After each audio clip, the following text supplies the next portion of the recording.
المواكب عيدها واجب تخدم الجاي يقلوا لفدوة ديلنا خطوة وانت مشاي اي ابو الموكب دعا هوايا يا رب ارزقني مشايا ابو الموكب دعا هوايا يا رب ارزقني مشايا يكتب بالشاي للرايه يبوس بجد. يلا وانهم ذول يحجون على الزهرات واحدهم لسانه هالطوله لو تجي وحده سقط بيهن مطيه ظهرها للمشاي او حال الضيم حال يشوفونه حلوه ومرتبه الله يحفظها بلدنا هي عرضنا دمنا ولحمنا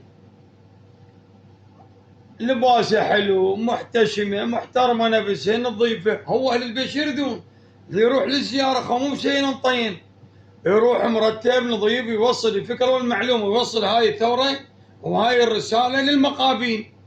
شوفوها شلون قاعد توزع لفات وتسوي وتتعب هاي باكر عقبه يصادر تعبها مو حرام على كل واحد صادر تعب ولد لو بنيه يخدم خدام الحسين هسه هي في خدمه خدام الحسين يعني اليوم انا اشكر من يم اوقلها جزاك الله الف خير بنيتي باباتي اخذنا وداز راسنا لا حد يحكي وتطلع وحده بالتواصل الاجتماعي وهاي دقاقه وهاي كاكه وهاي مش عيب.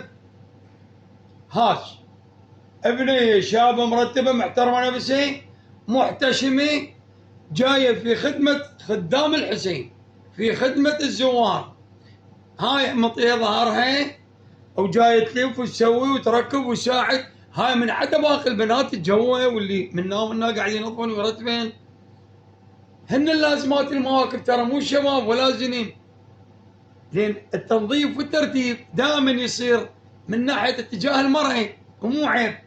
احنا الله خلقنا سبحانه وتعالى كونا هاي التكوينه وهاي الفطره الرجل مع المراه يساعدون كل من باختصاصه فانت مشكوره وجزاك الله الف خير الجزاء يا بنيتي يا اخيتي يا تاج راس على هذا موقفك المشرف. شوف حتى ظهرها مطيته للزوار ما له شغله لا بعيسى ولا بموسى ولا بشعيط ولا بمعيط ولا زرار الخيط. هسه هيك وحده نأدي لها الف تحيه والف احترام.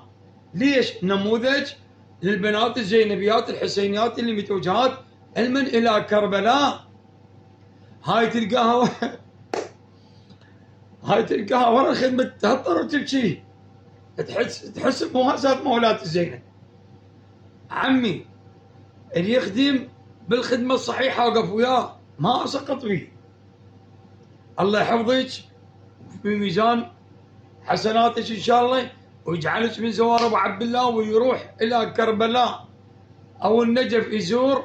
ترى احنا بالواجب لا تشوفونا ننشر بالواجب على فراغنا نروح نصور لحد انسانه بالدعاوى والزياره. رحم الله والديكم سيد عماد الاعرجي من برنامج خاش باحترام اخوكم وخادمكم. تحياتي للجميع.